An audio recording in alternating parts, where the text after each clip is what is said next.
सुहोंग बस star city martial practitioner association गया था, असेसमेंट देने, सर्टिफिकेट लेने और फाइनली एक असली मार्शल प्रैक्टिशनर बनने के बेनिफिट सिक्योर करने के लिए। लेकिन जो एक सिंपल टेस्ट होना चाहिए था, वो इतना बड़ा सीन बन गया कि वहां मौजूद कोई भी उसे कभी भूल नहीं पाया। दूसरे प्रैक्टिशनर्स ने उसे देखते ही अंडर एस्टिमेट कर दिया क्योंकि वो बहुत यंग लग रहा था। लेकिन जैसे ही एग्जाम स्टार्ट हुआ, सब कुछ बदल गया।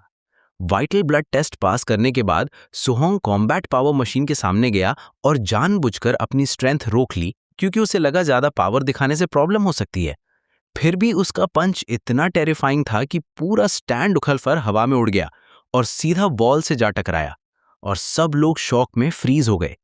जो मशीन 3000 कॉम्बैट पावर हैंडल करने के लिए बनी थी, वो स्क्रैप मेटल की तरह उड़ गई। ये मॉन्स्टर्स डिस्प्ले सीधा स्टार सिटी मार्शल एसोसिएशन की प्रेसिडेंट वू लिंगजियान के कानों तक पहुंच गया। वो उस जीनियस के बारे में क्यूरियस हो गई जिसने इतना केओस क्रिएट किया था। इसीलिए वो पर्सनली सोहोंग को अपने ऑफिस ले गई। वहां जो एक सिंपल मीटिंग लग रही थी, वो और भी अनबिलीवेबल चीज में बदल गई। वू ने उसे गाइडिंग टेक्निक्स के बारे में बताया और फिर क्रिस्टल बॉल से उसकी नेचुरल एट्रीब्यूट अफिनिटी टेस्ट की। उसे टैलेंट एक्सपेक्टेड था, लेकिन जो उसने देखा वो मिरेकल था। फायर 100% तक लाइट अप हो गया, फिर थंडर, फिर विंड, और देखते ही देखते हर एक एट्रीब्यूट लिमिट तक पहुंच गया। उसी मोमेंट सोहोंग सिर्फ एक प्रॉमिसिंग फाइटर नहीं रहा, बल्कि एक मॉन्स्टर लेवल जीनियस बन गया जिसे इग्नोर करना इम्पॉसिबल था। लेकिन वो हमेशा से इतना स्ट्रांग नहीं था। वो पहले अपने दोस्त के साथ डोजो में ट्रेनिंग करता था और उसका दोस्त नोटिस करता है कि उसकी स्किल में कुछ अलग बात आ गई है। तब सोहोंग रिवील करता है कि वो 2 दिन पहले माइन्यूट ऑफ सटिलिटी लेवल तक ब्रेक थ्रू कर चुका है। माइन्यूट ऑफ सटिलिटी इस दुनिया के मार्शल मास्टरी लेवल्स में से एक है और मार्शल टेक्निक्स टोटल 5 लेवल्स में डिवाइड होती हैं। पहला बिगनर, दूसरा माइन्यूट सटिलिटी, तीसरा मास्टरी, चौथा ग्रेटर मास्टरी और लास्ट परफेक्शन।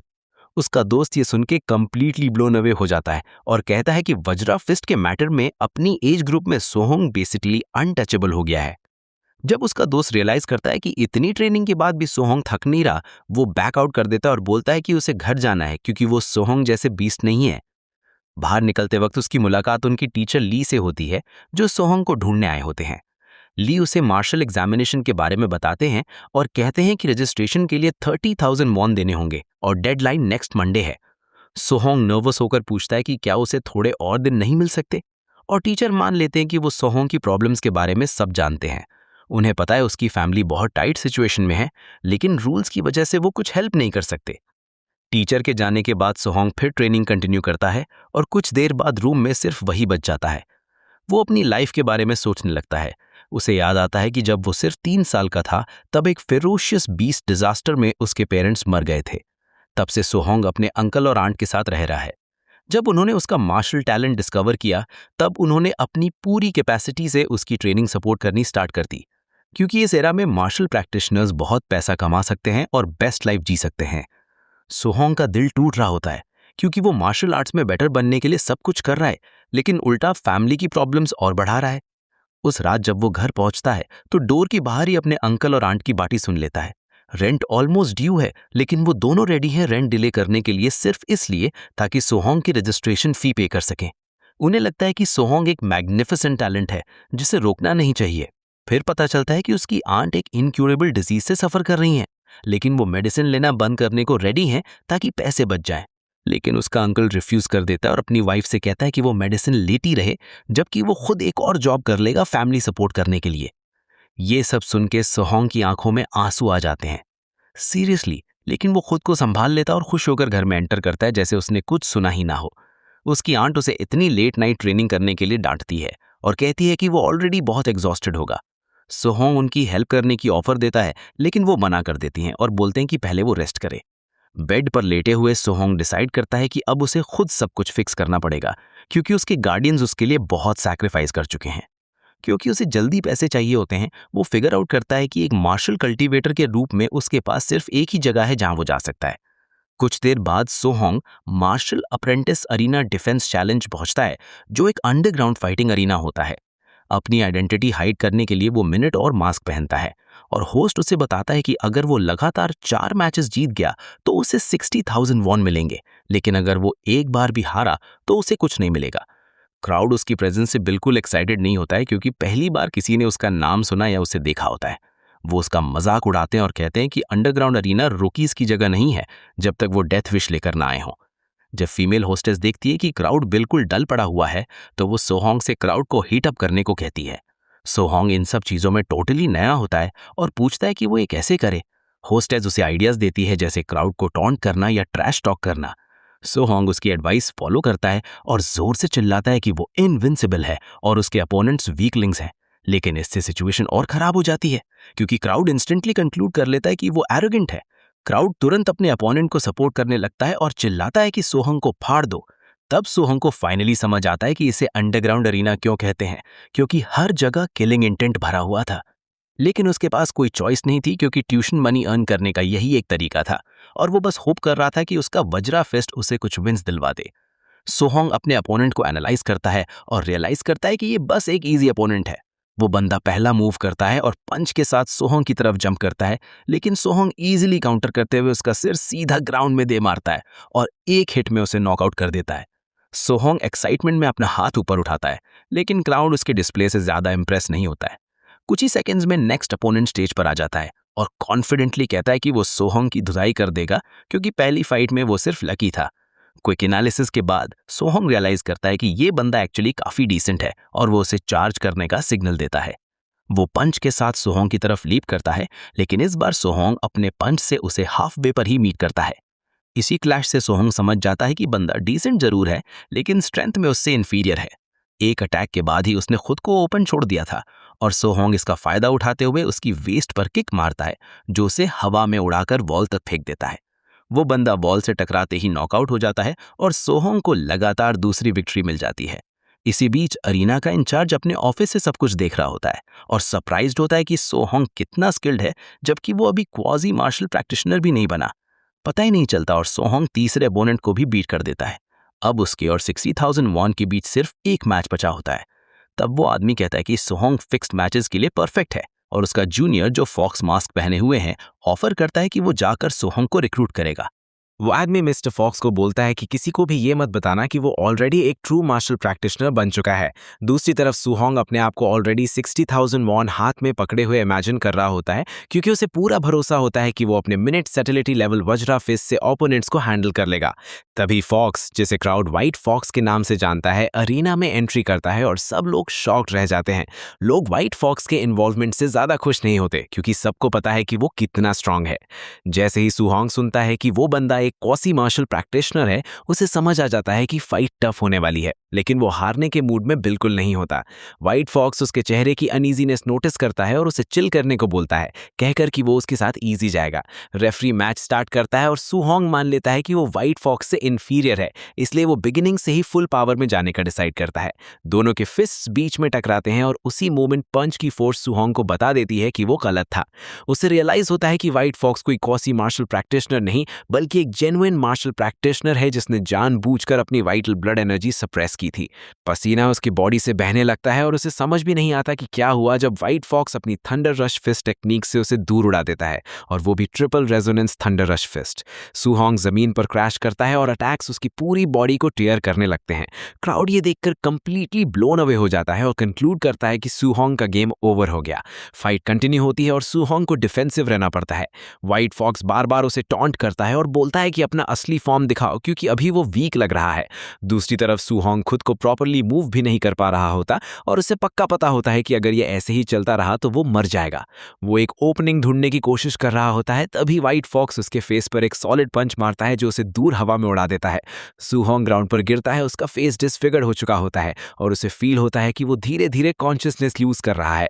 व्हाइट फॉक्स उसके ऊपर पैर रखकर बोलता है कि अगर ये ऐसे ही चलता रहा तो वो प्रॉमिस्ड प्राइज मनी कभी नहीं ले पाएगा, लेकिन फिर वो उसे एक ऑफर देता है। वो कहता है कि उनके ग्रुप ज्वाइन कर ले और फिक्स्ड मैचेस खेलना स्टार्ट करे, बदले में हर मैच का फुल प्राइज उसे मिल जाएगा। सोहोंग कॉन्फिडेंस के साथ व्हाइट फॉक्स को बोलता है कि उसे इतनी शेमलेस चीज में कोई इंटरेस्ट नहीं है। व्हाइट फॉक्स का टोन और एक्सप्रेशन तुरंत चेंज हो जाता है और वो सोहोंग को अपना डिसीजन रीथिंक करने को बोलता है क्योंकि वो लोगों को मना नहीं कर सकता। लेकिन सोहोंग उल्टा होने बोलता है कि उन्हें शर्म से अपने चेहरे छुपा लेने चाहिए क्योंकि वो लोग खुद को मार्शल प्रैक्टिशनर्स बोलते हैं और इतने ट्रैश स्टंट्स कर रहे हैं। जब व्हाइट फॉक्स समझ जाता है कि सोहोंग उसका ऑफर कभी एक्सेप्ट नहीं करेगा तो वो बोलता है कि अब वो उसे परमानेंटली यूजलेस बना देगा ताकि वो दोबारा मार्शल आर्ट्स प्रैक्टिस ही ना कर सके।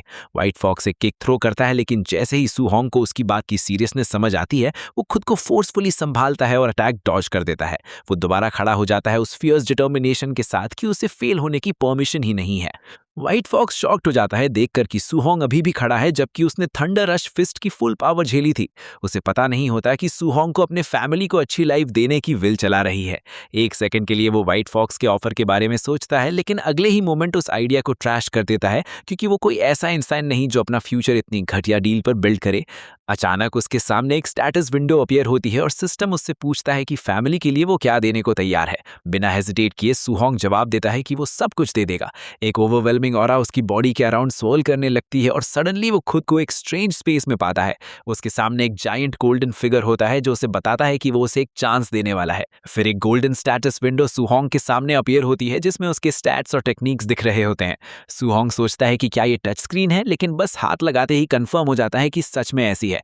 वो टास्क सेक्शन चेक करता है जहां उसे पाथ ऑफ द अरीना नाम का टास्क मिलता है। उसे बोला जाता है कि उस स्ट्रेंज स्पेस में अपनी मार्शल आर्ट्स होन करे और फिर बाहर जाकर व्हाइट फॉक्स को डील करे।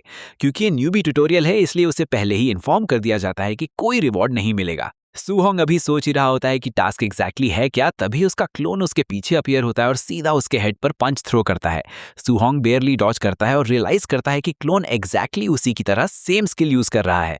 सिर्फ वही नहीं, क्लोन की स्किल उससे भी ज्यादा रिफाइंड लग रही होती है, बिल्कुल टेक्स्ट बुक स्टैंडर्ड की तरह। एक वर्दी ओपोनेंट और लर्निंग एग्जाम्पल मिलते ही सू होंग डिसाइड करता है कि वो अपना सब कुछ इसमें लगा देगा। सू होंग क्लोन पर अटैक करता है, लेकिन क्लोन ईजिली उसका स्ट्राइक डॉज करके काउंटर अटैक लैंड करता है जो सू होंग को पीछे शिफ्ट कर देता है। सडनली सू होंग नोटिस करता है कि उसकी टेक्निक प्रोग्रेस 10% हो गई है, जबकि डुअल स्टार्ट होने से पहले वो 7% थी। तब उसे समझ आता है कि सिंपल ट्रुथ ये है कि उसका क्लोन उसकी टेक्निक को फास्टर मास्टर करने में हेल्प कर सकता है। वो उसकी तरफ डैश करता है और दोनों के बीच में पंचेस एक्सचेंज होने लगते हैं। हर हिट के साथ टेक्निक मास्टरी इंक्रीज होती जा रही होती है। देखते ही देखते वो सिर्फ क्लोन के साथ ट्रेनिंग और खुद से पिटाई खाकर मल्टीपल टेक्निक्स मास्टर कर लेता है। एक रिगरस सेशन के बाद फाइनली सिस्टम उसे कंग्रेचुलेटरी मैसेज देता है कि उसने टास्क कंप्लीट कर लिया है। उससे पूछा जाता है कि क्या वो रियलिटी में वापस आना चाहता है और वो हाँ बोलता है।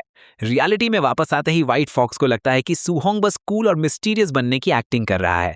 वो इंस्टेंटली डैश करता है और सू होंग के फेस पर पंच मारने जाता है, लेकिन उसके हाथ सिर्फ उसकी आफ्टर इमेज लगती है। सू होंग इजीली उसका अटैक डॉज कर लेता है और बोलता है कि वो बहुत स्लो है। अगले ही सेकंड व्हाइट फॉक्स के फेस पर एक टेरिफाइंग पंच आता है जो उसका मास्क तोड़कर उसके फेशियल बोन्स तक डिस्टॉर्ट कर देता है। सिर्फ एक पंच में सू होंग व्हाइट फॉक्स को जमीन पर गिरा देता है और क्राउड पूरी तरह पागल हो जाता है। सू होंग फिर होस्टेस की तरफ मुड़कर पूछता है कि उसे पैसे कब मिलेंगे, क्योंकि उसने 4th मैच जीत लिया है। वो लेडी जो कुछ उसने देखा उससे कंप्लीटली स्टन्ड होती है और कुछ सेकंड्स बाद फाइनली सू होंग को विनर अनाउंस करती है। साथ ही रिवील करती है कि उसे 60,000 युआन रिवॉर्ड दिया जाएगा। एस्टैब्लिशमेंट का ओनर भी जो कुछ हुआ उससे ब्लोन अवे हो जाता है और सोचने लगता है कि एक martial apprentice Vajra fist technique को इतने लेवल तक कैसे मास्टर कर सकता है। फिर वो अपने 2 आदमियों को ऑर्डर देता है कि सू होंग का पीछा करो ताकि पता लगे वो असल में है कौन। घर लौटते वक्त सू होंग इंस्टेंटली समझ जाता है कि कोई उसका पीछा कर रहा है और बिना टाइम वेस्ट किए एक मनोवर टैक्टिक यूज करता है, जिससे वो दोनों आदमियों को कंफ्यूज करके अपनी ट्रेल से हटा देता है। वो दोनों कंफ्यूज रह जाते हैं कि सू होंग अचानक गया कहाँ, लेकिन उन्हें पता नहीं होता कि वो उनके बिल्कुल ऊपर छुपकर लटका हुआ है। 1 घंटे बाद सू होंग घर वापस आता है और जो पैसे उसने कमाए थे वो अपनी गार्डियंस को दे देता है। वो दोनों शॉक्ड रह जाते हैं और पूछते हैं कि इतने पैसे आए कहां से। सू होंग झूठ बोलता है कि डोजो में स्पारिंग पार्टनर का काम करके उसने ये पैसे कमाए हैं। वो ये भी बोलता है कि उसके टैलेंट की वजह से डोजो ने उसकी ट्रेनिंग स्पॉन्सर करने का डिसाइड किया है। और उसके अंकल ये सुनकर सरप्राइज हो जाते हैं क्योंकि उसने पहले कंप्लेन किया था कि डोजो कितना स्टिंजी है।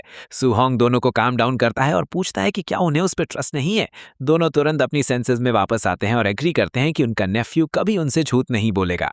उस रात बाद में सू होंग रूफ पर चला जाता है और सोचता है कि आज का दिन कितना अच्छा गया भाई। अब सू होंग मार्शल एग्जामिनेशन के रजिस्ट्रेशन का इशू सॉल्व कर चुका था और रेंट का जुगाड़ भी हो गया था। इतना ही नहीं, उसकी आंट के मेडिकल बिल्स भी कुछ हद तक कवर हो चुके थे। सू होंग खुश था कि सिस्टम की वजह से वो डेंजर को सेफ्टी में टर्न कर पाया, लेकिन वो नोटिस करता है कि टेक्निक लेवल्स के अलावा बाकी वैल्यूज चेंज ही नहीं हुई। उसकी नज़र एक चीज पर पड़ती है जिसका नाम मार्शल डाओ वैल्यू होता है, लेकिन उसे समझ नहीं आता कि इसका काम क्या है। तब सिस्टम उसे बताता है कि अगर वो अपने लेवल से ऊपर के ओपोनेंट को डिफीट करेगा तो उसे 67 मार्शल डाओ वैल्यू पॉइंट्स मिलेंगे और इन पॉइंट्स को वाइटल ब्लड और मार्शल टेक्निक्स इंक्रीज करने के लिए यूज किया जा सकता है, इसलिए उसे वाइजली यूज करना चाहिए। सुहोंग तुरंत इसे ट्राई करने का डिसाइड करता है और अपना वाइटल ब्लड इंक्रीज करता है, जिसका इफेक्ट इंस्टेंटली उसकी बॉडी पर दिखने लगता है। उसका वाइटल ब्लड सीधा 90 मार्क तक पहुंच जाता है और उसे रियलाइज होता है कि वो क्वासी मार्शल प्रैक्टिशनर लेवल तक पहुंच गया है। वो डिसाइड करता है कि उसके पास जितने भी पॉइंट्स हैं सब वाइटल ब्लड में डाल दे और इंस्टेंटली उसे अपनी फिजिकल स्ट्रेंथ में ह्यूज इंक्रीज फील होता है। साथ ही उसकी ज्यादा इंजरीज भी ऑलमोस्ट रिकवर हो जाती हैं। अपनी बॉडी में ओवरवेलमिंग पावर फील करके वो डिसाइड करता है कि इसे टेस्ट करने के लिए कोई अच्छी जगह ढूंढना बेस्ट रहेगा। इसलिए वो स्कूल के मार्शल ट्रेनिंग ग्राउंड जाने का डिसाइड करता है, जहां कॉम्बैट पावर टेस्टर लगा हुआ होता है। कुछ मोमेंट्स बाद वो star city number 1 high school के मार्शल ट्रेनिंग फील्ड में पहुंच जाता है, जहां वो डिवाइस रखा होता है। पता चलता है कि वो टियर 1 कॉम्बैट टेस्टर है और सुहोंग डिसाइड करता है कि सिर्फ अपनी पंच पावर का 70% यूज करके ट्राई करेगा। वो एक डीप ब्रेथ लेता है और फिर मशीन पर पंच मारता है, लेकिन उसकी शॉक की लिमिट नहीं रहती जब वो पूरी मशीन तोड़ देता है। सुहोंग को तुरंत समझ आ जाता है कि अगर किसी को पता चल गया कि मशीन उसने डिस्ट्रॉय की है तो वो गया काम से। साथ ही वो खुद ही कंक्लूड कर लेता है कि मशीन बकवास थी, इसीलिए इतनी इजीली डैमेज हो गई। तभी उसे किसी के फुटस्टेप्स सुनाई देते हैं, क्योंकि टेस्टर की आवाज लोगों ने सुन ली थी। वहां प्रिंसिपल पहुंच जाता है और स्कूल का टेस्टर स्मैश्ड देखकर ऑलमोस्ट अपना दिमाग खो देता है। वो इंस्टेंटली कंक्लूड करता है कि ये काम स्कूल के दो जीनियसेस चेन सैन और ली तू का है। प्रिंसिपल डिसाइड करता है कि स्कूल रीओपन होते ही दोनों को सबक सिखाएगा। कुछ टाइम बाद स्टूडेंट्स स्कूल जिम में गैदर होते हैं और सुहोंग नोटिस करता है कि चेन सैन बुरी तरह पिटा हुआ लग रहा है। वो अपने दोस्त से पूछता है कि क्या हुआ, और दोस्त बताता है कि चेन सैन को इसलिए मारा गया क्योंकि उसने प्रीवियस नाइट फील्ड टेस्टर तोड़ दिया था। सुहोंग कुछ बोल भी नहीं पाता क्योंकि उसे रियलाइज होता है कि ओल्ड मैन ने इंटेंशनली चेन सैन को स्केपगोट बना दिया। तभी प्रिंसिपल एंट्री करता है और स्टूडेंट्स पर चिल्लाता है कि सब अपने मुंह बंद रखें, क्योंकि उसने अपने कॉमरेड को इनवाइट किया है जो एक टियर 3 मार्शल प्रैक्टिशनर है। बेसिकली वो सबको एक सी रैंक मार्शल आर्ट सिखाने आया है, थंडर रश फिस्ट। स्टूडेंट्स ये सुनकर ब्लोन अवे हो जाते हैं, क्योंकि पहली बार वो एक टियर 3 मार्शल प्रैक्टिशनर देखने वाले थे। नॉर्मली बाहर के डोजो सी रैंक मार्शल आर्ट सिखाने के लिए हंड्रेड्स ऑफ थाउजेंड्स चार्ज करते हैं, लेकिन उन्हें ये स्कूल में फ्री में मिलने वाला था। दूसरी तरफ सुहोंग को इंस्टेंटली याद आ जाता है कि ये वही टेक्निक है जो व्हाइट फॉक्स ने उसके अगेंस्ट यूज की थी। सुहोंग मानता है कि टेक्निक काफी पावरफुल है क्योंकि वो ट्रिपल रेजोनेंस पंच क्रिएट करती है। क्योंकि ऐसा अपॉर्चुनिटी शायद सिर्फ एक बार मिले, सुहोंग डिसाइड करता है कि वो इसका फुल एडवांटेज लेगा। ट्रेनर स्टूडेंट्स को बोलता है कि ध्यान से देखो, क्योंकि वो टेक्निक को स्टार्ट से फिनिश तक सिर्फ 10 टाइम्स डेमोन्स्ट्रेट करेगा। वो ये भी क्लियर कर देता है कि कौन कितना सीख पाता है वो कंप्लीटली उनके ऊपर डिपेंड करता है। टाइम वेस्ट किए बिना ट्रेनर डेमोन्स्ट्रेशन स्टार्ट करता है और एक पंच थ्रो करते हुए एक्सप्लेन करता है कि थंडर रश के मल्टीपल लेवल्स होते हैं। हर पंच एक थंडरस बूम प्रोड्यूस करता है और मास्टरी पर 3 रेजोनेंसेस प्रोड्यूस होते हैं, माइन्यूट सटलिटी पर 5 रेजोनेंसेस और ग्रेटर मास्टरी पर 7 रेजोनेंसेस, जो ट्रेनर का करंट लेवल है। लेकिन वो ये भी बताता है कि अगर टेक्निक परफेक्शन तक पहुंच जाए तो वो 9 रेजोनेंसेस क्रिएट कर सकती है। फिर भी वो स्टूडेंट्स को वार्न करता है कि जल्दी मत करो, क्योंकि आज अगर बिगिनर लेवल भी अचीव कर लिया तो वो इनफ है। इसके बाद ट्रेनर सबको अपनी एग्जाम्पल फॉलो करने को बोलता है और सेकंड डेमोन्स्ट्रेशन स्टार्ट करता है। कुछ घंटों बाद स्टूडेंट्स पूरी तरह एग्जॉस्टेड हो चुके होते हैं और एक भी स्टूडेंट टेक्निक प्रॉपर्ली नहीं सीख पाता। सरप्राइजिंगली सुहोंग हॉल में ही नहीं होता और उसका दोस्त वंडर करता है कि वो गया कहाँ। कुछ मोमेंट्स बाद Chen San beginner level achieve कर लेता है और स्टूडेंट्स में से वही इकलौता होता है जो ये कर पाता है। इससे उसका स्कूल में जीनियस स्टेटस और प्रूव हो जाता है। प्रिंसिपल एक्साइटमेंट में ट्रेनर को बताता है कि चेन सैन स्कूल का जीनियस है और पूछता है कि क्या वो उसे थोड़ी गाइडेंस देना चाहेगा। लेकिन ट्रेनर प्रिंसिपल के सो कॉल्ड जीनियस से बिल्कुल इंप्रेस नहीं होता। वो सीधा बोल देता है कि चेन सैन बस एवरेज है। स्कूल एंट्रेंस की तरफ चलते हुए ट्रेनर प्रिंसिपल ली से बोलता है कि उसके स्टूडेंट्स ट्रैश हैं और उसने बस अपना ट्रिप वेस्ट कर दिया। ली ट्रेनर को बोलता है कि कम से कम एक स्टूडेंट बिगिनर लेवल तक पहुंच गया, उसी में खुश हो जाओ, क्योंकि टॉप टियर जीनियस मिलना ऑलमोस्ट इम्पॉसिबल होता है। तभी ट्रेनर ओल्ड मैन को बोलता है कि मार्शल कल्टीवेशन बहुत हार्श होती है और टैलेंट सबसे इंपॉर्टेंट फैक्टर होता है।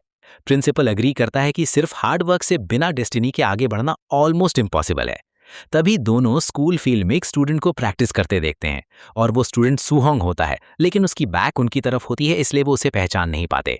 उनके सामने ही Suhong 7 resonance thunder rush fist use करता है और दोनों का होश उड़ जाता है। ट्रेनर ली से पूछता है कि सुहोंग कौन है, लेकिन उसे खुद नहीं पता होता कि उसके स्कूल में इतना टैलेंटेड स्टूडेंट भी है। दोनों और ज्यादा शॉक हो जाते हैं जब उन्हें रियलाइज होता है कि सुहोंग ने कुछ घंटे पहले दिखाई गई टेक्निक को डायरेक्ट ग्रेटर मास्टरी लेवल तक पहुंचा दिया। तभी ली नोटिस करता है कि ट्रेनर एकदम स्टिल खड़ा है, जैसे वो कुछ समझने की कोशिश कर रहा हो।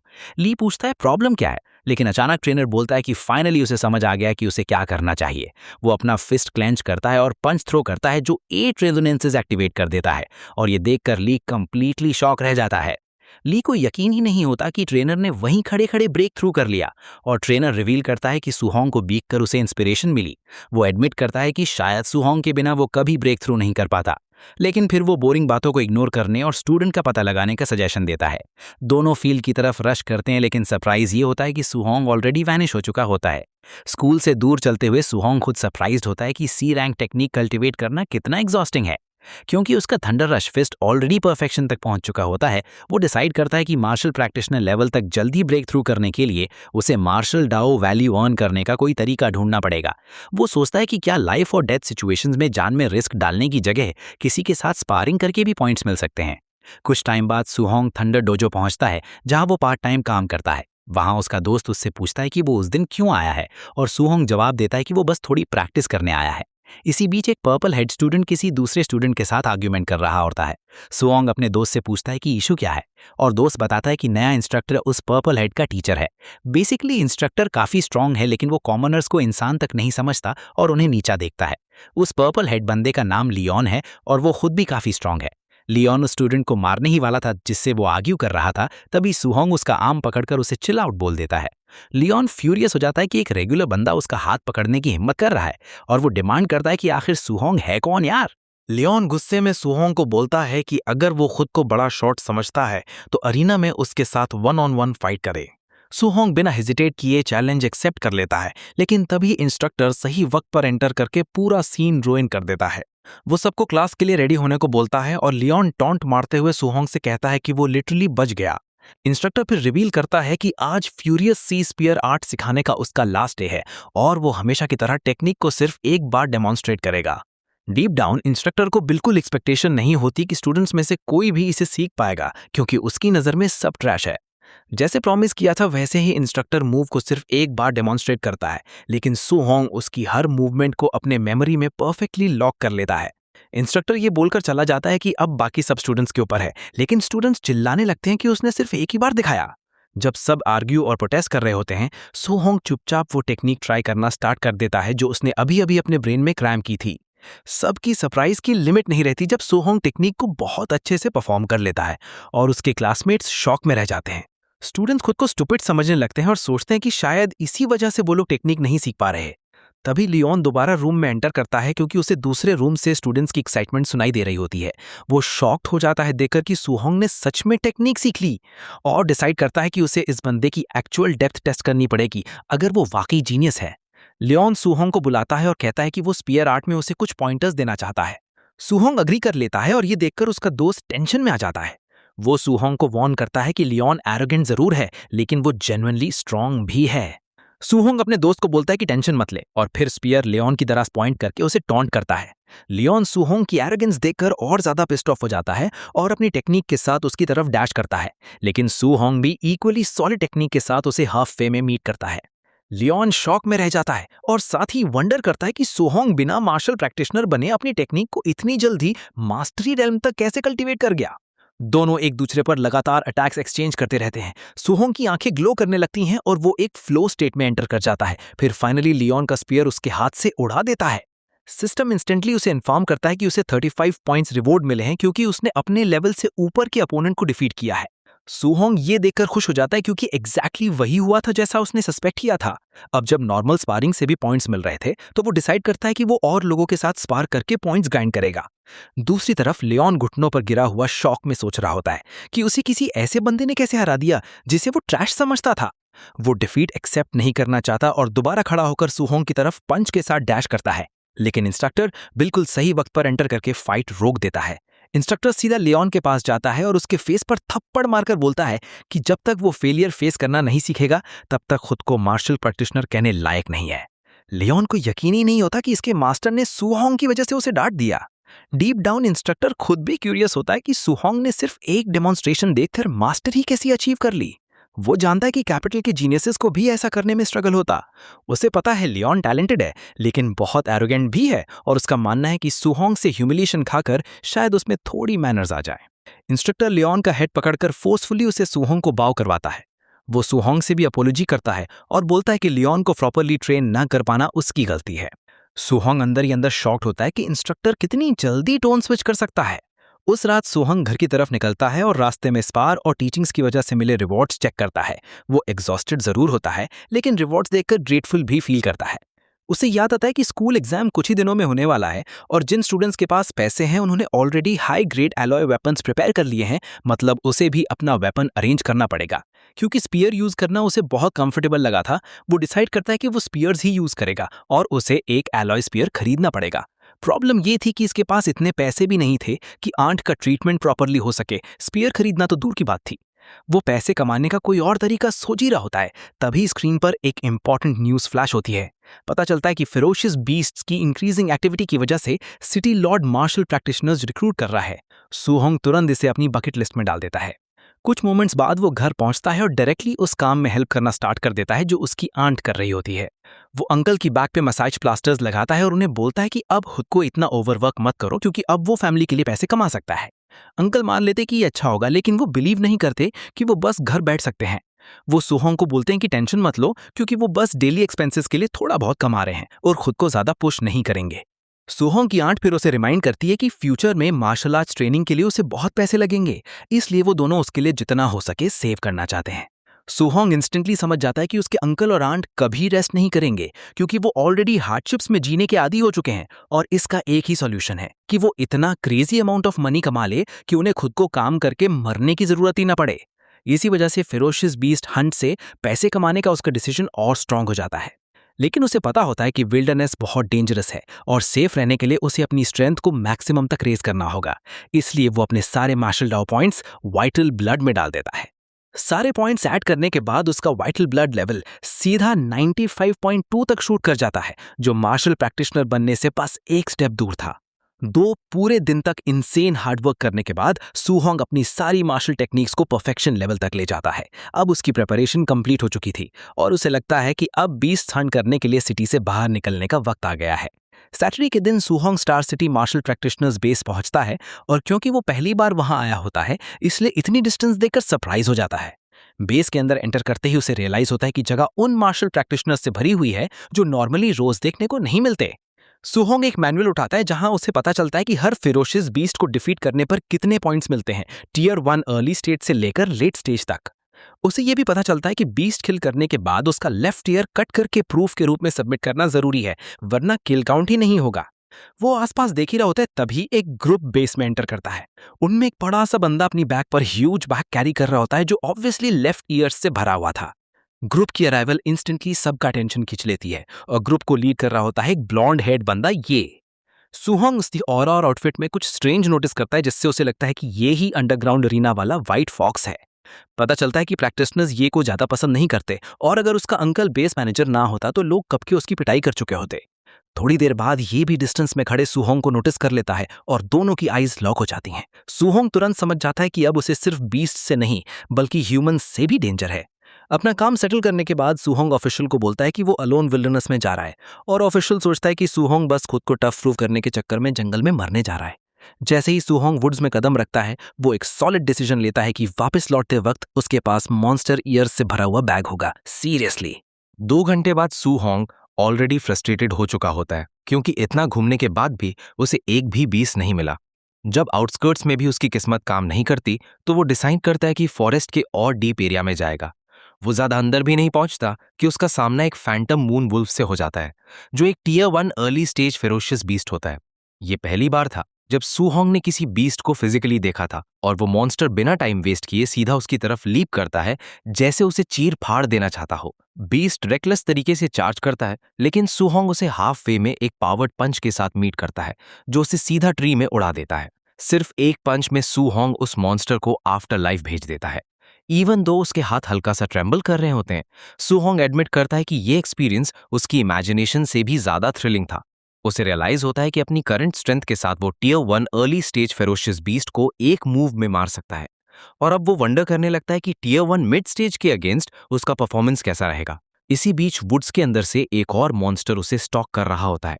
सडनली वो मॉन्स्टर मूव करता है और पता चलता है कि वो फ्यूरियस ब्लैक बेयर है, जो एक tier 1 mid stage ferocious beast होता है। वो सुहोंग पर सरप्राइज अटैक करने के लिए लीप करता है, लेकिन सुहोंग उसे भी रिलेटिवली इजीली हैंडल कर लेता है।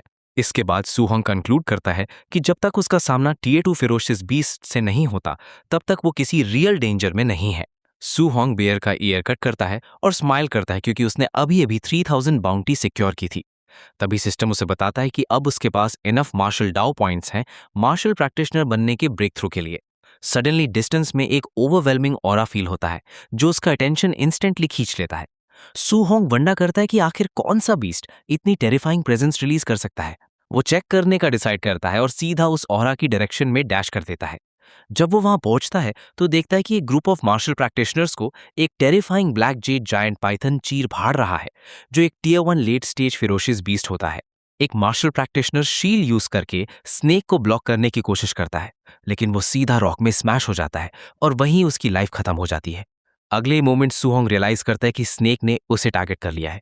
पाइथन उसकी तरफ रश करता है और सुहोंग पैनिक में पीछे लीप करता है, लेकिन स्नेक इतना फास्ट होता है कि वो इंस्टेंटली डिस्टेंस क्लोज कर लेता है और एक अटैक लैंड करता है जिसकी वजह से सुहोंग के मुंह से ब्लड निकल आता है।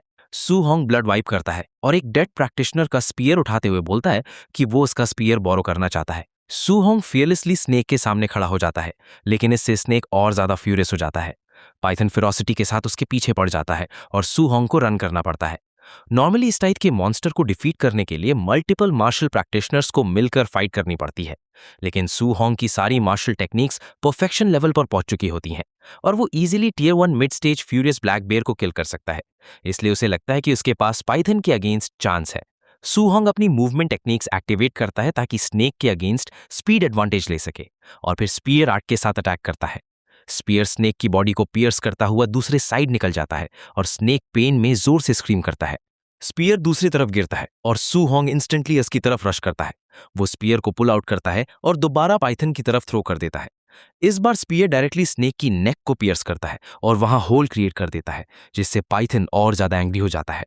स्नेक वायलेंट तरीके से सुहोंग के पीछे पड़ता है और उसे सरप्राइज में पकड़ने की कोशिश करता है, लेकिन सुहोंग की एजिलिटी इतनी इंसेन होती है कि स्नेक उसे प्रॉपरली कैच ही नहीं कर पाता। साइज डिफरेंस की वजह से सुहोंग जानता है कि एक स्ट्राइक में किलिंग ब्लो देना बहुत डिफिकल्ट है, इसलिए वो डिसाइड करता है कि अब उसे बीस्ट को धीरे धीरे वीकन करना होगा जब तक परफेक्ट किलिंग स्ट्राइक का मोमेंट ना मिल जाए। स्नेक के अटैक डॉज करते हुए सुहोंग एक पावरफुल पंच उसकी बॉडी पर लैंड करता है और फिर दोबारा स्पीयर के पीछे चला जाता है। हर अटैक के बाद सुहोंग इंटेंशनली डिस्टेंस क्रिएट करता है ताकि नेक्स्ट ओपनिंग ढूंढ सके। ये मेथड उसकी स्टैमिना रैपिडली ड्रेन कर रहा था, लेकिन उसके पास और कोई सेफ ऑप्शन नहीं था। जब वो डॉग की तरह हेवी ब्रीदिंग कर रहा था, तब उसे रियलाइज होता है कि स्नेक भी ऑलरेडी एग्जॉस्टेड हो रहा है। सुहोंग कन्विंस हो जाता है कि कुछ और एक्सचेंजेस के बाद वो पाइथन को डेफिनेटली डिफीट कर देगा। ये थॉट उसे मोटिवेट करता है और जैसे ही वो नेक्स्ट अटैक फेस स्टार्ट करने वाला होता है, उसे अपने पीछे कुछ स्ट्रेंज फील होता है। वो मुड़कर देखता है कि ये की टीम का बड़ा बंदा उसकी तरफ पंच के साथ लीप कर रहा है। सुहोंग लास्ट सेकंड पर अपना आर्म रेस करके अटैक ब्लॉक करता है, लेकिन हेवी पंच की वजह से वो दूर उड़ा दिया जाता है। सुहोंग घुटनों के बल गिरकर जोर जोर से कॉफ करता है और जब ऊपर देखता है तो ये और उसकी गैंग को सामने खड़ा पाता है। बिना हेसिटेट किए ये उसे बोलता है कि पाइथन उन्हें सरेंडर कर दे। ये कहता है कि जब उसने सुहोंग को सिटी से अलोन निकलते देखा था तो उसे लगा था वो फॉरेस्ट में मर जाएगा, लेकिन वो सरप्राइज्ड है कि सुहोंग इतना लकी निकला और ऑलरेडी वुंडेड पाइथन मिल गया। जब वो लोग बात कर रहे थे तब पाइथन ऑलरेडी डेथ के एज पर था, और क्योंकि ये बोल रहा था कि सुहोंग बस लकी था जो उसे पाइथन मिला, सुहोंग समझ जाता है कि वो लोग अभी अभी आए हैं। सुहोंग को पता होता है कि वो हेविली आउटनंबर्ड है, और सबसे बुरी बात यह है कि सामने वाले सब मार्शल प्रैक्टिशनर्स हैं। वो नेक्स्ट मूव सोच ही रहा होता है, तभी बड़ा बंदा दोबारा उसकी तरफ लंच करता है। वो चिल्लाता है कि सुहोंग यहां से दफा हो जाए, लेकिन इस बार सुहोंग पूरा एंगर से भर जाता है। वो उस बंदे पर चिल्लाता है और बोलता है कि पहले अटैक में वो सिर्फ इसलिए पुश बैक हुआ था क्योंकि वो सरप्राइज अटैक था। फिर वो पूछता है कि क्या वो सीरियसली सोचता है कि सुहोंग उन सबकी पिटाई नहीं कर सकता। सुहोंग सीधा उस बंदे को हाफ वे में एक टेरिफाइंग पंच के साथ मीट करता है और रिएक्ट करने से पहले ही उसका पंच डायरेक्टली उसके हेड पर लैंड हो जाता है। वो बंदा ग्राउंड पर गिरकर कंप्लीटली आउट हो जाता है। सुहोंग की स्किल देखते ही इंस्टेंटली ये कंफर्म कर लेता है कि ये वही अंडरग्राउंड अरीना वाला मिनोटॉर ड्यूड है। ये गुस्से में बोलता है कि सुहोंग पहला इंसान है जिसने इतने लोगों के सामने उसकी बेइज्जती की थी। फिर वो अपने लैकीज को ऑर्डर देता है कि सुहोंग को मार दो। सिचुएशन डेंजरस देखकर सुहोंग स्पीयर उठाता है और इंस्टेंटली फॉरेस्ट की तरफ लीप कर जाता है। वो लोग उसके पीछे चेस करते हैं, लेकिन डेंस फॉरेस्ट की वजह से सुहोंग इजीली हिडन रह पाता है। फिर भी गैंग को सुहोंग से ज्यादा फियर नहीं होता क्योंकि वो अकेला बंदा था। सडनली सूहोंग नोवेयर से अपीयर होता है और मास्क्ड फेस वाले बंदे को समझने का मौका भी नहीं मिलता कि क्या हुआ जब उसे ब्रूटली ग्राउंड में स्मैश कर दिया जाता है। सूहोंग इंस्टेंटली वैनिश हो जाता है और ये रियलाइज करता है कि हमारा बंदा काफी फास्ट है। अब तक ये कि लाकीज जेन्युइनली वरिड होने लगे थे क्योंकि सूहोंग जो स्किल यूज कर रहा था वो मजाक वाली चीज नहीं थी। लेकिन ये उन पर चिल्लाता है और बोलता है कि चुप रहो। दूसरी तरफ सूहोंग ट्री के ऊपर हाइड हुआ होता है और सोचता है कि अगर पाइथन ने उसकी स्टैमिना ड्रेन ना की होती तो वो सबको हेड ऑन ले लेता। लेकिन करंट सिचुएशन में उसके पास सेफेस्ट ऑप्शन सिर्फ एक ही था, उन्हें 1 बाय 1 पिक ऑफ करना। सूहोंग ट्री से लीप करता है और अपना स्पीयर उन लोगों के पास थ्रो करता है ताकि उनका टेंशन डाइवर्ट हो। जैसे ही वो स्पीयर की तरफ फोकस लूज करते हैं, सूहोंग नाइस हेयर वाले बंदे के पास पहुंचकर उसके हेड पर किक मारता है जो उसे कंप्लीटली नॉकआउट कर देता है। टीम का लास्ट बंदा बेबी की तरह चिल्लाने लगता है और ये इसे बोलता है कि भागना बेहतर है क्योंकि सूहोंग बहुत डेंजरस है। लेकिन ये रिफ्यूज कर देता है और कहता है कि आज वो सूहोंग को जरूर मारेगा। अगले ही सेकंड सूहोंग पहले की तरह नोवेयर से अपीयर होता है और लास्ट बंदे को भी जमीन पर पटक देता है। अब पूरी टीम में सिर्फ ये ही बचा था भाई। इस पॉइंट पर यह लिटरली अपनी पैंट्स गीली करने की हालत में होता है और समझ ही नहीं पा रहा होता कि सूहोंग सिर्फ कुछ दिनों में इतना स्ट्रांग कैसे हो गया। क्योंकि अब टीम में सिर्फ वही बचा होता है, सूहोंग डिसाइड करता है कि वो उसके साथ थोड़ा खेल खेलेगा। सूहोंग उसके पास से स्पीड में निकल जाता है और जब तक यह मुड़कर देखता है, सूहोंग ऑलरेडी गायब हो चुका होता है। अगले ही सेकंड सूहोंग उसके पीछे अपीयर होता है, लेकिन इस बार यह रिएक्ट कर लेता है। वो चिल्लाता है कि सूहोंग ओवर कॉन्फिडेंट ना बने क्योंकि उसे लगता है कि अब उसने उसे कॉर्नर कर लिया है। यह अपनी फिंगर से एक टेरिफाइंग एनर्जी ब्लास्ट फायर करता है जिसे सूहोंग बेयरली डॉज करता है। ब्लास्ट सूहोंग के हेड को मिस करके उसके पीछे वाली ट्री को डिस्ट्रॉय कर देता है। सूहोंग को डिस्टेंस पर रखने के लिए यह कंटिन्यूसली अपनी फिंगर से एनर्जी ब्लास्ट्स फायर करता रहता है और ये सब वॉइड ब्रेकिंग फिंगर नाम की स्किल की वजह से पॉसिबल होता है। सूहोंग को बार बार लोकेशंस चेंज करनी पड़ती हैं और टेक्निक की पावर देख के वो वंडर करता है कि क्या ये बी रैंक स्किल है।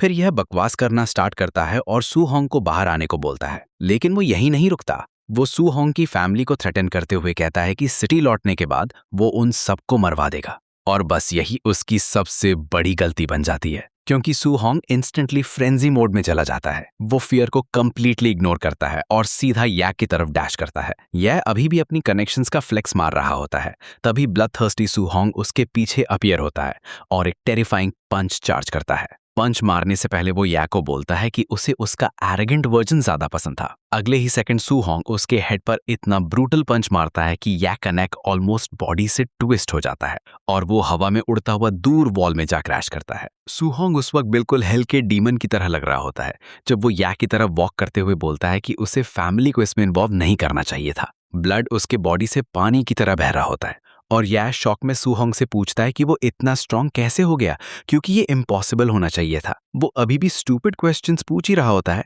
तभी ब्लैक पाइथन उसके पीछे अपीयर होता है और अपनी जायंट टेल से उसे सीधा ग्राउंड में स्मैश कर देता है। फिर स्नेक अपना अटेंशन सूहोंग की तरफ टर्न करता है और पहले से भी ज्यादा एंग्री लगता है। सूहोंग रियलाइज करता है कि उसने या के साथ फाइट में बहुत टाइम वेस्ट कर दिया जिसकी वजह से पाइथन को रिकवर करने का चांस मिल गया। इसी बीच या के लैकीज भी होश में आ चुके होते हैं और जब वो लोग या को ढूंढ रहे होते हैं तब वो सूहोंग को अपनी तरफ भागते हुए देखते हैं। वो लोग फाइट के लिए रेडी ही हो रहे होते हैं, तभी सूहोंग उन पर चिल्लाता है कि रास्ते से हट जाओ। तब उन्हें समझ आता है कि सूहोंग के पीछे ब्लैक पाइथन पड़ा हुआ है। सूहोंग उनके पास से डैश करके निकल जाता है, लेकिन उनकी स्लो स्पीड की वजह से पाइथन उन्हें इंस्टेंटली किल कर देता है। सरप्राइजिंगली सिस्टम सूहोंग को इनडायरेक्टली ओपोनेंट्स किल करने के पॉइंट्स भी दे देता है। सूहोंग शॉक हो जाता है कि इस तरीके से भी पॉइंट्स अर्न किए जा सकते हैं और तब उसे याद आता है कि अब उसके पास मार्शल प्रैक्टिशनर ब्रेक थ्रू के लिए इनफ पॉइंट्स ऑलरेडी हैं। वो डिसाइड करता है कि पहले कोई सेफ जगह ढूंढे और तभी उसे डिस्टेंस में एक केव दिख जाती है। बिना हेजिटेट किए वो केव की तरफ डैश करता है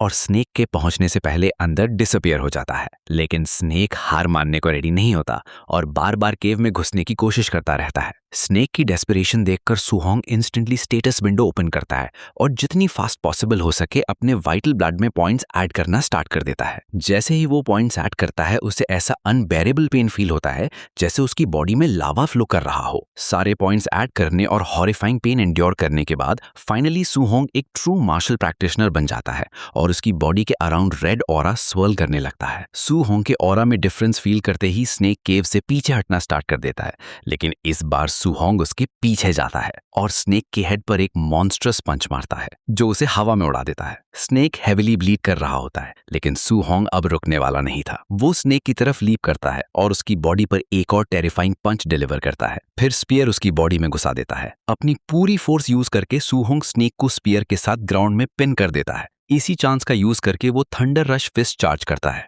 और बिना मर्सी के स्नेक के हेड पर डिलीवर कर देता है। पंच की ओवरवेलमिंग स्ट्रेंथ स्नेक का हेड क्रश कर देती है और सुहोंग को 92 डाओ पॉइंट्स मिल जाते हैं। सुहोंग खुद पर बहुत प्राउड फील करता है क्योंकि वो स्नेक के अटैक सर्वाइव कर गया था। जब स्नेक किल का प्रूफ कट करने का टाइम आता है तो वो कंफ्यूज हो जाता है क्योंकि स्नेक्स के ईयर्स होते ही नहीं। फिर भी वो डिसाइड करता है कि अभी सबसे इंपॉर्टेंट चीज बेस वापस जाना है। जैसे ही वो लीव करने वाला होता है उसे ग्राउंड पर या की क्रश्ड बॉडी मिलती है। सुहोंग उससे बोलता है कि उसे थैंकफुल होना चाहिए कि वो इस तरह मरा, क्योंकि सुहोंग के दिमाग में उसके लिए और भी डेंजरस प्लान्स थे। फिर सुहोंग उसकी बॉडी सर्च करने लगता है क्योंकि उसे होप होती है कि शायद उसे वो हाई ग्रेड टेक्निक मिल जाए जो या यूज कर रहा था। लकीली उसके लिए उसे वॉइड ब्रेकिंग फिंगर की बुक मिल जाती है। उस रात सुहोंग केव के अंदर खुद को लॉक कर लेता है ताकि नई टेक्निक को मेमोराइज और मास्टर कर सके। जब वो रेडी हो जाता है तो अपना क्लोन समन करता है और दोनों एक फियर्स बैटल में एंगेज हो जाते हैं, जहां सुहोंग वॉइड ब्रेकिंग फिंगर मास्टर करने की कोशिश कर रहा होता है। बहुत स्ट्रगल और स्ट्रेस के बाद फाइनली वो टेक्निक के बिगिनर लेवल तक ब्रेक थ्रू कर लेता है। रियलिटी में वापस आते ही उसे रियलाइज होता है कि उसकी नोज से ब्लड निकल रहा है,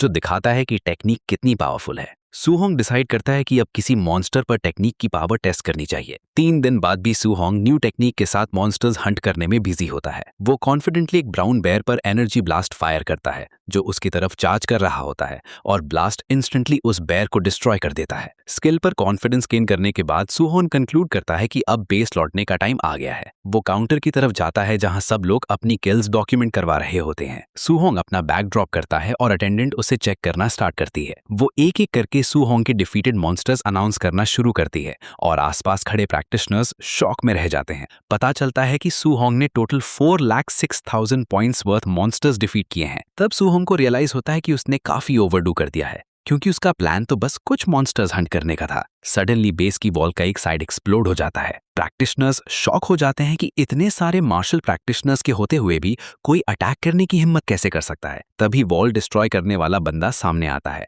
और वो या का अंकल निकलता है जो बेस मैनेजर भी है। प्रैक्टिशनर सरप्राइज हो जाते हैं देखकर कि ओल्ड या इतना फ्यूरियस है और ऑफिशियल्स उससे पूछते हैं इशू क्या है। ओल्ड मैन रिवील करता है कि उसका नेफ्यू और उसकी पूरी गैंग किल हो गई है। क्राउड ये सुनकर शॉक जरूर होता है, लेकिन डीप डाउन किसी को ज्यादा फर्क नहीं पड़ता क्योंकि या जिंदा होते हुए भी कंप्लीट डूशबैग था। फिर ओल्ड या मेंशन करता है कि या की बॉडी से एक भी रैंड टेक्निक भी मिसिंग है और जब तक सबकी सर्च नहीं हो जाती तब तक कोई बेस से बाहर नहीं जाएगा। सुहोंग स्ट्रेट फेस मेंटेन करता है और वुड्स में जो कुछ हुआ था उसके बारे में सोचता रहता है। उसे फुल कॉन्फिडेंस होता है कि कॉप्सिस को उससे लिंक नहीं किया जा सकता क्योंकि याय और उसकी टीम टेक्निकली पाइथन के हाथों मारे गए थे। सुहोंग ये सब सोच ही रहा होता है तभी ओल्ड याय अचानक उसकी तरफ देखने लगता है और दोनों की आईज लॉक हो जाती हैं। ओल्ड याय फिर सुहोंग की तरफ मुड़कर बोलता है कि उसे उसके लेटेस्ट फीट के बारे में पता है जहां उसने बीस्ट को ऐसे मारा जैसे कुछ नहीं हो और 4 लाख से ज्यादा पॉइंट्स गेन कर लिए। ओल्ड याय की एक असिस्टेंट बोलती है कि उसने सुहोंग के स्टैट्स चेक किए हैं और वो बैरली टियर 1 के अर्ली स्टेज के लायक हैं, इसलिए इतने सारे बीस्ट उसने खुद किल किए हों ये इम्पॉसिबल है। लेडी का मानना होता है कि सुहोंग ने बस या का बैकपैक उठाया होगा और वो सजेस्ट करती है कि सुहोंग की सर्च की जाए। 2 इंटिमिडेटिंग बॉडीगार्ड सुहोंग की तरफ वॉक करते हैं और उसे कोऑपरेट करने को बोलते हैं, लेकिन वो लोग उस तक पहुंच ही नहीं पाते कि सुहोंग इंस्टेंटली अपना स्पेयर उनकी तरफ पॉइंट कर देता है। बॉडीगार्ड्स पूछते हैं कि वो क्या स्टंट पुल कर रहा है और सुहोंग कामली रिवील करता है कि वो स्टार सिटी नंबर 1 हाई का स्टूडेंट है। वो पूछता है कि क्या वो लोग सीरियसली उसकी सर्च करने वाले हैं। जैसे ही ओल्ड या ये सुनता है उसे याद आ जाता है कि स्कूल का प्रिंसिपल अपने स्टूडेंट्स को फेयरली प्रोटेक्ट करने के लिए फेमस है। वो अच्छी तरह जानता है कि प्रिंसिपल कोई मजाक नहीं है, इसलिए उसके अगेंस्ट जाना स्मार्ट मूव नहीं है। फिर भी उसे लगता है कि सुहोंग बहुत सस्पिशियस है। सीरियसली ओल्ड ये अंदर ही अंदर मान लेता है कि अगर सारे बीज सच में सुहोंग ने हंट किए हैं तो वो डेफिनेटली एक जीनियस है और अगर उस पर गलत एक्यूजेशन लगा दिया तो बाद में उनके लिए प्रॉब्लम हो सकती है। फिर ओल्ड ये सुहोंग के पास आता है और बताता है कि ये और उसकी टीम पर एम्बुश हुआ था। वो ऐड करता है कि उनसे एक टेक्निक चुरा ली गई है और इसी वजह से उन्हें सुहोंग की सर्च लेनी पड़ेगी। तब सूहोंग डिसाइड करता है कि वो भी एक कंडीशन ऐड करेगा। वो ओल्ड ईयर को बोलता है कि अगर उन्हें उसके पास कुछ नहीं मिलता तो उन्हें उसे 30,000 युआन देने पड़ेंगे। सूहोंग फुल कॉन्फिडेंस में होता है क्योंकि उसे पता होता है कि जो कुछ फॉरेस्ट में हुआ था उसका कोई प्रूफ उस तक नहीं पहुंच सकता। ओल्ड ये डील मान लेता है और अपने आदमियों को ऑर्डर देता है कि सूहोंग की थरली सर्च लो। सर्च कंप्लीट होने के बाद उन्हें कुछ भी सस्पेशियस नहीं मिलता और ओल्ड ये अपने लोगों को बोलता है कि सूहोंग को उसके 30,000 युआन दे दिए जाएं। सूहोंग खुश होता है कि सब कुछ स्मूथली जा रहा है और इसका रीजन ये था कि फॉरेस्ट छोड़ने से पहले ही उसने टेक्निक वाली बुक चला दी थी। सर्च के बाद सूहोंग वहां से निकलने की तैयारी करता है और उसके दिमाग में नेक्स्ट प्लान्स ऑलरेडी सेट होते हैं। सूहोंग फिर मार्शल प्रैक्टिशनर बेस के इन में चला जाता है। वहां सेटल होने के बाद वो डिसाइड करता है कि अब अपने पॉइंट्स यूज करेगा। वो शॉक हो जाता है देखकर कि उसके पास इतने सारे पॉइंट्स जमा हो चुके हैं, लेकिन फिर वो कंफ्यूज हो जाता है कि किस चीज पर इन्वेस्ट करे। तब उसे रियलाइज होता है कि मॉर्टल बॉडी और स्पिरिट को स्टार्ट से अब तक कोई अपग्रेड ही नहीं मिला। क्यूरियोसिटी में वो इसे ट्राई करने का डिसाइड करता है और अपने पॉइंट्स स्पिरिट और मॉर्टल बॉडी में डाल देता है। मॉर्टल बॉडी को इनफ पॉइंट्स देने के बाद वो रिमेनिंग पॉइंट स्पिरिट में पुश करता है। इससे उसकी बॉडी में इंटेंस चेंजेस होने लगते हैं जो सूहोंग क्लियरली फील कर सकता था। स्पिरिट स्किल ऑलमोस्ट उसे एक जायंट मस्कुलर मॉन्स्टर में ट्रांसफॉर्म करने वाली होती है, लेकिन सूहोंग समहाउ उसे कंट्रोल कर लेता है और ट्रांसफॉर्मेशन को डायल डाउन कर देता है। वो थैंकफुल होता है कि उसने टाइम पर कंट्रोल कर लिया, वरना वो किसी को एक्सप्लेन ही नहीं कर पाता कि उसके साथ हुआ क्या है। 1 घंटे बाद Suhong star city martial practitioner association पहुंचता है। रिसेप्शन पर वो अटेंडेंट को बताता है कि वो मार्शल प्रैक्टिशनर असेसमेंट देने आया है। लेडी कामली उसे अटेंड करती है और कहती है कि थोड़ी देर में एक स्टाफ मेंबर उसे प्रॉपर सेक्शन तक ले जाएगा। जैसे ही बोला गया था वैसे ही एक स्टाफ मेंबर आता है और सूहोंग को टेस्टिंग एरिया की तरफ लीड करता है। जब वो दूसरे प्रैक्टिशनर्स के पास से गुजरता है तो सब सरप्राइज हो जाते हैं कि इतना यंग लड़का असेसमेंट देने आया है। स्टाफ सूहोंग को बताता है कि टियर 1 मार्शल प्रैक्टिशनर बनने के लिए 100 वाइटर ब्लड और 1000 से ज्यादा कॉम्बैट पावर चाहिए होता है। जो प्रैक्टिशनर्स उसे देख रहे होते हैं उन्हें लगता है कि वो बस मजाक में ट्राई करने आया है। टेस्टिंग सेंटर पहुंचकर सूहोंग देखता है कि कुछ लोग एग्जाम फेल कर रहे हैं, लेकिन एक कैंडिडेट ली मिंग उसके सामने ही 1000 कॉम्बैट पावर स्कोर करके टेस्ट पास कर लेता है। पता चलता है कि वो जियांग मिंग का स्टूडेंट है और मिंग ही लियोन का इंस्ट्रक्टर भी था। मिंग ये सुनकर सरप्राइज हो जाता है और वंडर करता है कि उसके कितने डिसाइपल्स और हैं। वो एरोगेंट तरीके से सूहोंग को बोलता है कि अब उसकी बारी है। ली मिंग को फुल कॉन्फिडेंस होता है कि सूहोंग खुद की बेइज्जती करवाने वाला है, क्योंकि उसे लगता है कि उसके पास चांस है। लेकिन उसकी एरोगेंस इंस्टेंटली डाउन हो जाती है जब उसे पता चलता है कि सूहोंग ने वाइटल ब्लड टेस्ट 123 पॉइंट्स के साथ पास कर लिया है। फिर भी वो खुद को काम करता है और सोचता है कि अभी कॉम्बैट पावर टेस्ट बाकी है, जो असली डील होती है। सूहोंग को पावर टेस्टिंग मशीन के पास ले जाया जाता है और उसे स्कूल वाला इंसिडेंट याद आता है जब उसने मशीन तोड़ दी थी। वो रियलाइज करता है कि अब वो और भी स्ट्रांग हो चुका है, इसलिए वो डिसाइड करता है कि अपनी पावर का सिर्फ 4/10 यूज करेगा। लेकिन फिर उसके दिमाग में आता है कि अगर वो ज्यादा कंट्रोल कर गया और रिक्वायर्ड नंबर ही अचीव नहीं हुआ तो प्रॉब्लम हो जाएगी। इसलिए वो सेफ साइड के लिए 5/10 पावर यूज करने का डिसाइड करता है। सूहोंग जैसे ही मशीन पर पंच मारता है, टेस्टर अपनी जगह से उखड़कर सीधा वॉल में जा क्रैश होता है।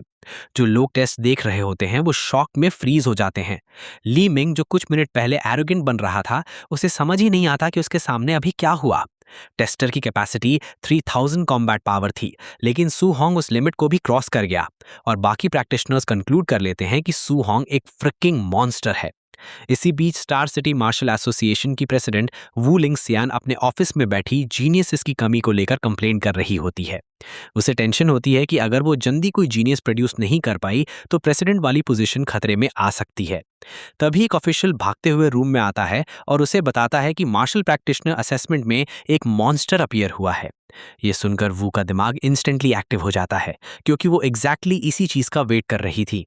कुछ देर बाद सूहोंग हॉल में खड़ा स्टाफ से इंस्ट्रक्शंस ले रहा होता है। स्टाफ उसे बताता है कि उसे प्रैक्टिशनर आइडेंटिटी मिलेगी और साथ ही मंथली अलाउंस भी मिलेगा। तभी वो स्टेयर्स के टॉप पर अपीयर होती है और अपने सबऑर्डिनेट को बोलती है कि सूहोंग को उसके पास भेजो। वो बंदा शॉक्ड रह जाता है कि प्रेसिडेंट खुद सिर्फ सूहोंग के लिए आई है। वो अपना इंट्रोडक्शन देती है और सूहोंग को फॉलो करने को बोलती है। सूहोंग ओबीडियंटली उसका ऑर्डर मान लेता है, लेकिन अंदर ही अंदर इम्प्रेस्ड होता है कि इतनी यंग लेडी ऑलरेडी इतनी टेरिफाइंग फोर्स बन चुकी है। प्रेसिडेंट ऑफिस पहुंचने के बाद वो बताती है कि ली ने उससे कहा था कि उसके स्कूल में कोई जीनियस नहीं है, लेकिन क्लियरली वो झूठ था। सूहोंग फिर पूछता है कि वो उसे ऑफिस में क्यों लाई, क्योंकि वो तो सिर्फ मार्शल प्रैक्टिशनर रजिस्ट्रेशन के लिए आया था, ताकि अलाउंस ले सके और गाइडिंग टेक्निक हासिल कर सके। वो उसे रिलैक्स करने को बोलती है और कहती है कि उसने ऑलरेडी स्टाफ को मार्शल प्रैक्टिशनर सर्टिफिकेट और मंथली अलाउंस हैंडल करने को कह दिया है, और गाइडिंग टेक्निक्स की बात करें तो वो पर्सनली सूहोंग को सिखाएगी।